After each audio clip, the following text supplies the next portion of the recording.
Hello everyone welcome to my channel पिला माने आज वीडियो रे तुम मानकर अष्टम श्रेणी साहित्य बहिर शरत कुमार महांती रचित वैज्ञानिक मनोवृत्ति चैप्टर टीर प्रश्न उत्तर गुडी आलोचना करनेबा एवं तुम मानक परीक्षा उपयोगी इंपोर्टेंट क्वेश्चन आंसर गुडी मध्ये डिस्कशन करनेबा। क वैज्ञानिक मनोवृत्तिर परिचय संपर्क रे लेखक कोन कहिसंती। उत्तर कोनोसी कथा विचार करिबा बेले किपरि भलो हेबो ओ निजको आनंद मिलिबो ए प्रकार इच्छा प्रकाश पाई थाए। यही इच्छा को दमन करी अनासक्त भावे युक्तियुक्त कारण सहित विचार करिबा ही वैज्ञानिक मनोवृत्तिर परिचय दे थाए। तो बहुत बहुत इंपोर्टेंट क्वेश्चन टे। ख वैज्ञानिक मनोभाव थिबा व्यक्ति विरल बोली लेखक काहेकि कहिसंती। उत्तर वैज्ञानिक मनोभाव थिबा व्यक्ति प्रभावशाली व्यक्ति और शास्त्र मत को अंध भावे ग्रहण करी न थांती।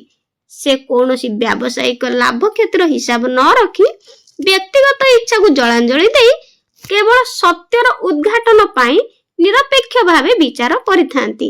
एथिपाई आवश्यक इच्छा और शिक्षा शक्ति खूब कम लोकन पाखरे थिबार वैज्ञानिक मनोभाव थिबा व्यक्ति विरल बोली लेखक कहिसंती। ग जणे व्यक्ति प्रत्येक प्रश्न को काहेकि वैज्ञानिक दृष्टिकोण को विचार करि पारे नाही। तो उत्तर प्राबंधिक मतरे आमर विश्वास सब व्यक्तिगत इच्छा द्वारा प्रभावित। व्यक्तिगत इच्छा विचार को युक्तियुक्त और निरपेक्ष करि पारेनी फल प्रश्नर विचार इच्छार सपक्ष रे जाए। एई कारणरु जणे व्यक्ति प्रत्येक प्रश्न को वैज्ञानिक दृष्टिकोण विचार करि पारे नाही। घ समय समय रे मधुर स्वप्न रे बाधा काहेकि आसे। उत्तर बाह्य जगतर अप्रत्याशित घटना अर्थात प्रकृत सत्यर आविष्कार द्वारा समय समय मधुर स्वप्न रे बाधा आसी थाए। 2 नंबर आस 2 बा 3टी वाक्य रे उत्तर लिखिबा। क मनुष्यर विश्वास गुडिक भित्तिहीन मधुर स्वप्न बोली काहेकि कुहा जायछि। इंपोर्टेंट क्वेश्चन अटे। उत्तर प्राबंधिक शरत कुमार महांती को विचार रे मनुष्यर विश्वास गुडिक एक भित्तिहीन मधुर स्वप्न। उदाहरण स्वरूप गोटे निर्वाचन रे प्रत्येक राजनीतिक दलर प्रचारक माने निज दल जयलाभ करिवार जेतिकी संभावना रखंती ताठार अधिक आशा रखंती। ए प्रकार आशावादी विश्वास ही भित्तिहीन स्वप्नर मधुर नमूना अटे। ख अत्यधिक कल्पना विलासी संपर्क रे लेखक कोन कहिसंती। उत्तर अत्यधिक कल्पना विलासी संपर्क रे लेखक शरत कुमार महांती कहिसंती जे समाज रे उणा अधिक जीवन रे गुडिए मधुर कल्पना को ग्रहण करि नै थांती। ग केउ प्रकार मनोभाव वैज्ञानिक मनोवृत्तिर विरोधी। उत्तर कोनोसी कथार विचार करिबा बेले निजर व्यक्तिगत विश्वासटी ठीक और अन्य माने एहाको ग्रहण करंतु एपरि मनोभाव प्रकाश पाए थाए। व्यक्तिगत इच्छा और विश्वास सपक्ष रे एपरि मनोभाव वैज्ञानिक मनोवृत्तिर संपूर्ण विरोधी अटे। ख निज मत ठीक बोली प्रमाण करबा को आमे काहाको अस्त्र भाव रे व्यवहार करिथाउ। उत्तर निज मत ठीक बोली प्रमाण करबा पई आमे निजको सुहाइला भली युक्ति तर्क को केवल अस्त्र भाव रे व्यवहार करिथाउ। वैज्ञानिक मनोवृत्तिर प्रधान अंतराय कौन। उत्तर वैज्ञानिक मनोवृत्तिर प्रधान अंतराय हेउची आसक्ति भाव। च वैज्ञानिक मनोवृत्तिर महत्व संपर्क रे प्रबंध रे कौन कुआ जायछि। उत्तर वैज्ञानिक मनोभाव पूर्ण व्यक्ति तांको मतामत और कोनोसी प्रश्नर सिद्धांत जे सब बेले सत्य एपरि भाबि नथांती। लेखक वैज्ञानिक मनोवृत्तिर महत्व संपर्क रे एही अभिमत दैछन्ती। 3 नंबर आशा तळे दे जायथिबा वाक्य गुडी को सरल भाव रे बुझाई लिखिबा। सरलता लिखिबा। क निज प्रकृति रे जहा निज संबंध रे ताहाटारु अति उच्च धारणा मनुष्यर थाए। इंपोर्टेंट सरलताटी। उत्तर निज प्रकृति रे डट मनुष्यर थाए। उक्त गद्यांशटी शरत कुमार महांती को लिखित चिंतामूलक प्रबंध वैज्ञानिक मनोवृत्तिर आनीत। आलोच्य गद्यांश रे प्राबंधिक महांती मनुष्यर निजको नै रहिथिबा अमूलक उच्च धारणा संपर्क रे वर्णना करछन्ती। प्राबंधिक महांती को विचार रे मनुष्यर विश्वास गुडिक व्यक्तिगत इच्छा द्वारा नियंत्रित। युक्तियुक्त कारण न थाई अमूलक इच्छा द्वारा मनुष्य परिचालित हुए। मो परिवार आदर्श और अभिजात्य संपन्न परिवार, मु बुद्धिमान, मो जाति श्रेष्ठ, मो देश गौरवमय एही परि अनेक आत्म सुखकर धारणा मनुष्यर थाए। निजको निज परिवार देश जाति को केंद्र करी एपरि मधुर दिवा स्वप्नर भित्तिहीन विश्वास द्वारा मनुष्य प्रभावित।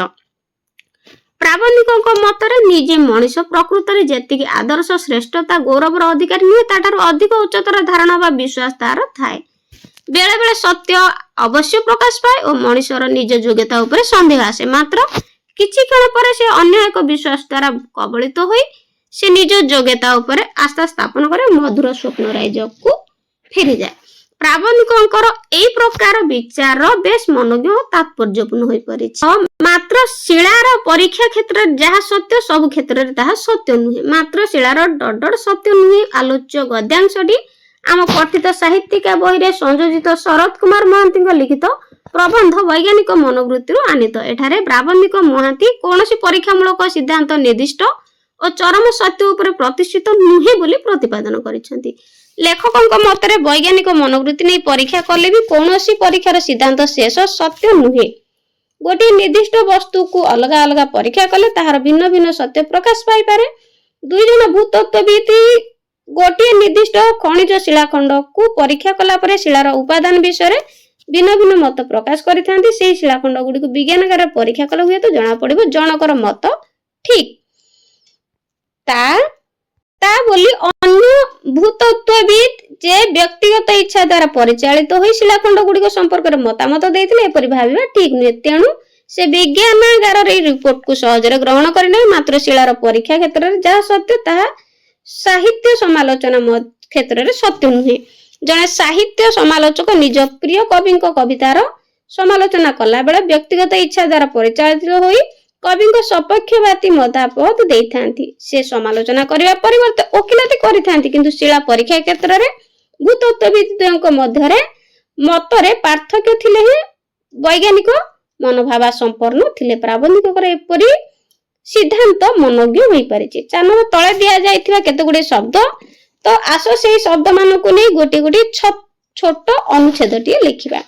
ତ ଅନୁଚ୍ଛେଦଟିଏ ଲେଖିବା ବୈଜ୍ଞାନିକ ମାନେ ସଂସ୍କୃତିର ଅନ୍ତରାୟ ନ କରି ବରଂ ନିଜର ଚିନ୍ତାଶୀଳ ମନୋଭାବକୁ ପ୍ରକାଶ କରିଥାନ୍ତି। ସେମାନେ ସାଧାରଣ ପଦାର୍ଥର ବିଶ୍ଳେଷଣ କରନ୍ତି, ନିରପେକ୍ଷ ଯୁକ୍ତି ଉପସ୍ଥାପନ କରନ୍ତି। ତାଙ୍କର ବକ୍ତବ୍ୟ କୌଣସି ସମୟରେ ଭିତ୍ତିହୀନ ହୋଇ ନଥାଏ।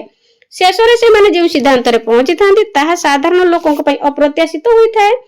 କେତେକ ବ୍ୟକ୍ତି ବୈଜ୍ଞାନିକଙ୍କର ଚିନ୍ତାଧାରା ପ୍ରତି ନିଷ୍ପୃହ ହୋଇଥାନ୍ତି। ତାଙ୍କର ଚିନ୍ତାଧାରା ଯେ ବିରଳ ସେ କଥା ସେ ପ୍ରକାଶ କରିବା ବାହୁଲ୍ୟ ମାତ୍ର। ମୋଟ ଉପରେ କହିବାକୁ ଗଲେ ସେମାନେ ନିର୍ଦ୍ଦିଷ୍ଟ ବିଷୟ ପ୍ରତି ଆସକ୍ତି ପ୍ରକାଶ କରି କେବଳ ସିଦ୍ଧାନ୍ତରେ ପହଞ୍ଚିଥାନ୍ତି। 5 ନମ୍ବର ତଳେ କେତୋଟି ଶବ୍ଦ ଦିଆଯାଇଛି। ଏହାର ଅର୍ଥ ପାଖ କୋଠରୀରେ ଅଛି। ଆସ ଖୋଜି ମିଳାଇବା ଓ ମୂଳ ଶବ୍ଦଟିକୁ ନେଇକି ବାକ୍ୟ ଗଠନ କରିବା। ପ୍ରଥମେ ନିରପେକ୍ଷ ଅର୍ଥାତ୍ ପକ୍ଷପାତ ଶୂନ୍ୟ। ପକ୍ଷପାତ ଶୂନ୍ୟ ନିୟମ ସର୍ବଦା ନିରପେକ୍ଷ ଅଟେ। ଖରେ ଅପ୍ରତ୍ୟାଶିତ ଅର୍ଥାତ୍ ଆକସ୍ମିକ। ରାଜକିଶୋର ବାବୁ ଅପ୍ରତ୍ୟାଶିତ ଭାବେ ପହଞ୍ଚିଗଲେ। ଗ ନିଷ୍ପୃହ ଅର୍ଥାତ୍ ଅନାଗ୍ରହ। ପାଠ ପ୍ରତି ନିଷ୍ପୃହ ହେଲେ ପାଠ ବୁଝି ହେବ ନାହିଁ। ଘ ବିରଳ ଯାହା ବହୁ ସଂଖ୍ୟାରେ ଦେଖାଯାଏ ନାହିଁ। ଚିଲିକାକୁ ଏ ବର୍ଷ ଅନେକ ବିରଳ ପ୍ରଜାତିର ପକ୍ଷୀ ଆସିଛନ୍ତି। ଘରେ ଆସକ୍ତି ଅର୍ଥାତ୍ ଲିପ୍ତ ହେବା। ପିତାମାତାଙ୍କର ପୁତ୍ର କନ୍ୟା ପ୍ରତି ଅଧିକ ଆସକ୍ତି ରହିଥାଏ। 6 ନମ୍ବର କେତେ ଗୁଡ଼ିଏ ତଳେ କାର୍ଯ୍ୟର ନମୁନା ଦିଆଯାଇଛି। ସେମାନଙ୍କ ମଧ୍ୟରୁ ଯେଉଁଗୁଡ଼ିକ ବୈଜ୍ଞାନିକ ମନୋବୃତ୍ତିର ସପକ୍ଷରେ କେଉଁଗୁଡ଼ିକ ବିପକ୍ଷରେ ଯାଉଛି ତାକୁ ଡାହାଣ ପଟେ ସୂଚାଇବା। ଉତ୍ତର ବିଦ୍ୟୁତ ସମ୍ପର୍କିତ କାର୍ଯ୍ୟ କରିବା ବେଳେ ଚପଲ ପିନ୍ଧି କରିବା ତ ନିଶ୍ଚିତ ଭାବରେ ବୈଜ୍ଞାନିକ ମନୋବୃତ୍ତି ସପକ୍ଷରେ। ଘରୁ ବାହାରିବା ବେଳେ ନେଉଳ ଦେଖିଲେ ଶୁଭ ବୋଲି ଭାବିବା ଏଟା ବୈଜ୍ଞାନିକ ମନୋବୃତ୍ତି ବିପକ୍ଷରେ। ଗ ଖାଇବା ପୂର୍ବରୁ ଉପଯୁକ୍ତ ଭାବରେ ହାତକୁ ପରିଷ୍କାର କରିବା ତ ନିଶ୍ଚିତ ଭାବରେ ବୈଜ୍ଞାନିକ ମନୋବୃତ୍ତି ସପକ୍ଷରେ ଉକ୍ତି ଅଟେ। ଘରେ ଯାତ୍ରା ସମୟରେ ବିଲେଇ ରାସ୍ତା ପାରିବାକୁ ପଛକୁ ଫେରିବା ଏଟା ନିଶ୍ଚିତ ଭାବରେ ବୈଜ୍ଞାନିକ ମନୋବୃତ୍ତି ବିପକ୍ଷ ଉକ୍ତି ଅଟେ। ସ୍ୱାସ୍ଥ୍ୟର ଯତ୍ନ ଓ ସୁରକ୍ଷା ଦିଗରେ ଦୃଷ୍ଟି ଦେବା ନିଶ୍ଚିତ ଭାବରେ ବୈଜ୍ଞାନିକ ମନୋବୃତ୍ତି ସପକ୍ଷରେ ଅଟେ। 7 ନମ୍ବର ତଳେ କେତେ ଗୁଡ଼ିଏ ଶବ୍ଦ ଦିଆଯାଇଛି। ତ ସେମାନଙ୍କ ମଧ୍ୟରେ ଥିବା ଭିନ୍ନ ଜାତୀୟ ଶବ୍ଦଟିକୁ ଲେଖିବା। ତ এই শব্দ গুড়িক মানক মধ্যরু জলাঞ্জলি হচ্ছে ভিন্ন শব্দ অটে। 8 নম্বর নাহি যাହାର স্পৃহ তাকু কুহাযাଏ ଏକ ପଦରେ ନିସ୍ପୃହ। ତ ସେହିପରି ନାହିଁ ଆସକ୍ତି ଯାହାର ଅନାସକ୍ତ, ନାହିଁ ଦୋଷ ଯାହାର ନିର୍ଦୋଷ, ନାହିଁ ରୋଗ ଯାହାର ନିରୋଗ, ନାହିଁ ସ୍ୱାର୍ଥ ଯାହାର ନିଃସ୍ୱାର୍ଥ, ନାହିଁ ଜ୍ଞାନ ଯାହାର ଅଜ୍ଞାନ। 9 ନମ୍ବର ବହୁଳ ଶବ୍ଦରେ ୟ ପ୍ରତ୍ୟୟ ଲାଗିଲେ ନୂଆ ଶବ୍ଦଟିଏ ହୁଏ ବାହୁଲ୍ୟ। ତଳଲିଖିତ ଶବ୍ଦ ମାନଙ୍କରେ ୟ ପ୍ରତ୍ୟୟ ଯୋଗ କରି ନୂତନ ଶବ୍ଦ ଗୁଡ଼ିକ ଲେଖିବା। ଯେମିତିକି ସରଳ ଯୁକ୍ତ ୟ ସାରଲ୍ୟ, ସୁଜନ ଯୁକ୍ତ ୟ ସୌଜନ୍ୟ, ସେହିପରି ତରଳ ଯୁକ୍ତ ୟ ତାରଲ୍ୟ, ଦୀନ ଯୁକ୍ତ ୟ ଦୈନ୍ୟ, ପ୍ରଧାନ ଯୁକ୍ତ ୟ ପ୍ରାଧାନ୍ୟ। 10 ନମ୍ବର ତଳେ ଦିଆଯାଇଥିବା ଶବ୍ଦ ଗୁଡ଼ିକର ସନ୍ଧି ବିଚ୍ଛେଦ କର। ସ୍ୱପ୍ନାବସ୍ଥା ସ୍ୱପ୍ନଯୁକ୍ତ ଅବସ୍ଥା, ଅଧିକାଂଶ ଅଧିଯୁକ୍ତ କାଂଶ, କୁଠାରଘାତ କୁଠାରଯୁକ୍ତ ଆଘାତ, ପରସ୍ପର ପରଯୁକ୍ତ ପର। ତ ଏଇଠି এই পরস্পর ইম্পর্টান্ট সন্ধি বিচ্ছেদটিଏ প্রায় পরীক্ষাରେ পড়ে। চলচ্চিত্র এটা ମଧ୍ୟ চলত যুক্ত চিত্র, মতামত মতযুক্ত অমত। তো সন্ধি বিচ্ছেদ নিশ্চিত ভাବରେ শর্ট কোশ্চিন ଗୋଟେ ଆସିବ, ଗୋଟେ কিংবা দুইটি। তারপরে 11 নম্বর দিয়া ଯାଇଥିବା ଅନୁଚ୍ଛେଦଟିକୁ ପଢି ତଳ ବନ୍ଧନୀ ମଧ୍ୟରୁ ଶବ୍ଦ ଆଣି ଶୂନ୍ୟ ସ୍ଥାନ ପୂରଣ କରିବା। ତ ଉତ୍ତର ଏହି ନିରପେକ୍ଷ ବୈଜ୍ଞାନିକ ମନୋବୃତ୍ତି ପାଇଁ ସର୍ବପ୍ରଥମେ ଆବଶ୍ୟକ ଯେ କୌଣସି ଗୋଟିଏ ଦୁଇଟି କଥାକୁ ଯୁକ୍ତିଯୁକ୍ତ କାରଣ ସହିତ ନିରପେକ୍ଷ ଭାବେ ବିଚାର କରିବା। ବ୍ୟକ୍ତିଙ୍କର ବୈଜ୍ଞାନିକ ମନୋବୃତ୍ତି ଅଛି ବୋଲି କୁହାଯାଇ ନପାରେ, କାରଣ ଏହି ଗୋଟିଏ ଦୁଇଟି କଥାରେ ତାଙ୍କର କୌଣସି ଆସକ୍ତି ବା ବ୍ୟକ୍ତିଗତ ଇଚ୍ଛା ବା ଜିଦ୍ ନାହିଁ। ମାତ୍ର ଆହୁରି ଅନେକ ପ୍ରଶ୍ନରେ ତାଙ୍କର ବ୍ୟକ୍ତିଗତ ଜିଦ୍ ଥାଇପାରେ। ଆମର ବିଜ୍ଞାନ ଶିକ୍ଷକଙ୍କର ବିଜ୍ଞାନ ସମ୍ବନ୍ଧରେ କୌଣସି ଇଚ୍ଛା ବା ଜିଦ୍ ନାହିଁ, ମାତ୍ର ଧର୍ମ ସାହିତ୍ୟ ଓ ରାଜନୀତିର ବିଭିନ୍ନ ପ୍ରଶ୍ନ ସମ୍ପର୍କରେ ତାଙ୍କର ଜିଦ୍ ରହିଛି। ବ୍ୟକ୍ତିଗତ ଇଚ୍ଛା ଓ ଜିଦ୍ ନ ରଖି ଅନାସକ୍ତ ଭାବେ ସବୁ ପ୍ରଶ୍ନର ବିଚାର କରନ୍ତି, ତାଙ୍କରି କେବଳ ବୈଜ୍ଞାନିକ ମନୋବୃତ୍ତି ଅଛି ବୋଲି କୁହାଯାଇପାରେ। 12 ନମ୍ବର ଭୁଲ ଥିବା ଶବ୍ଦ ଗୁଡ଼ିକୁ ଠିକ କରି ତା ପାଖରେ ଲେଖିବା। ତ এই শব্দ গুড়িক ভুল ଅଛି, তাকে ঠিক করে লেখিয়া। ব্যবসায়িক ব্যবসায়িক দীর্ঘিকার, মনোবৃত্তি নিয়ে মনোবৃত্তি, ধীর স্থির ধরে দীর্ঘিকার, চলচ্চিত্র চল দ্বিতীয় চিত্র। তো সেইভাবে ଅନୁଭୂତି, ବିଜ୍ଞାନାଗାର, କୁଠାରାଘାତ। ତ ଏଇଭଳି ଭାବରେ ଠିକ ଶବ୍ଦ ଗୁଡ଼ିକ କରି ଲେଖିବ। ତ ପିଲାମାନେ ଭିଡ଼ିଓଟି କେମିତି ଲାଗିଲା କମେଣ୍ଟରେ ନିଶ୍ଚିତ ଜଣାଇବ। Thank you.